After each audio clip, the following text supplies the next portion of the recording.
இறங்குறாங்க. ஒரு கூட்டம் நல்ல மலக்குமார்கள், இன்னொரு கூட்டம் வந்து கெட்ட ரூல் எடுக்கக்கூடிய மலக்குமார்கள். இப்ப 2 பேர் வந்து சண்டிடுறாங்க.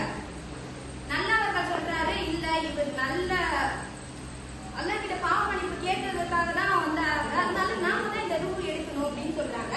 அப்ப கெட்டவர் என்ன சொல்றாங்க, இல்ல இல்ல இவன் என்ன கொலை செஞ்சா நான் தான் எடுக்கணும். அல்லாஹ் சுப்ஹானஹு வ தஆலா எவ்வளவு கருணை உள்ளவன் பத்தி யோசிச்சு பாருங்க. அல்லாஹ் சுப்ஹானஹு வ தஆலா அந்த நேரத்துல ஜிப்ரீல் அலைஹிஸ்ஸலாம் அனுப்புறாங்க. எதுக்கு? இந்த விவாதத்தை தீர்ப்பதற்காக. அப்ப ஜிப்ரீல் அலைஹிஸ்ஸலாம் கீழே இறங்கின உடனே அல்லாஹ் சுப்ஹானஹு வ தஆலா என்ன சொல்றா அப்படின்னா, நீ கெட்ட ஊர் இருக்குல்ல அந்த ஊர் அளவுங்க, நல்ல ஊர் பக்கம் போனாங்கல்ல அது எது கிட்டதா இருக்கு, அந்த மலக்குமார் தான் தூக்கி எடுக்கணும் அப்படின்னு சொல்லிட்டு அளவு எடுத்து பாக்குறாங்க.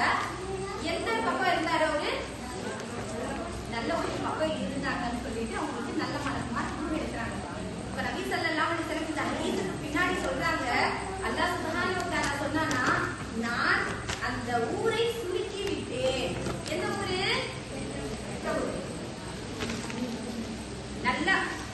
நல்ல ஊரு வந்து அவங்களுக்கு சுருக்கி முன்னாடி எடுத்து வந்துட்டாங்க.